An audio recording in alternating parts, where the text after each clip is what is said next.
Is there a better rivalry based on late game dramatics? Not in the last 8 years. Welcome back to the Nation. I'm your host, Johne Devine, and seated next to me today is Palma head football coach Jeff Carnazzo.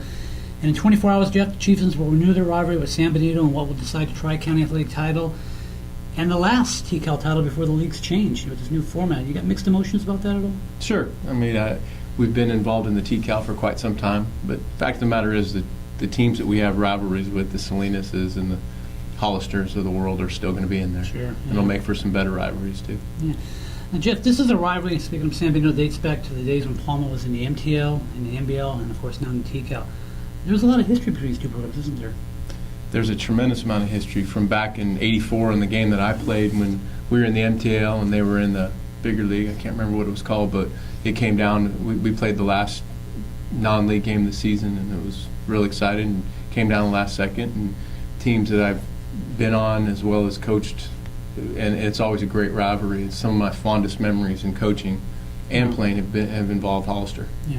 As I mentioned earlier, the battles lately have been epic. I mean, while Palma's won 7 of the last 8 meetings, 6 of these games have been decided by 4 points or less. Last year it took a touchdown in the final 57 seconds for Palma to pull out a 3-point win. In 2009, I'm sure you remember this, Jeff, the Baylors went for a 2-point conversion with 19 seconds left, didn't get it, and you guys prevailed by 1. As I said in my blog, this rivalry feels more like a playoff game on the field, not in the stands. Well, I think there's a genuine respect between both teams. We're both physical. And I think it's positive. Unlike what it's been in the past, from what I've heard about what's happened earlier, fact is Chris Cameron runs a quality program over there and gets our respect, as well as I'm sure they have they respect us as well. And it's like a playoff. For us, playoffs begin this week. Now this year the stakes are even a little higher, as both of you are undefeated going to TCAL finale. Jeff, these programs to me are a little similar in terms of their history and their stability. It's exactly right. The same coaches have been there. They've been there longer than my staff. My staff has been together. We've been for 12 years, pretty much the same coaching staff. They've been 16, 17 years together. Wow.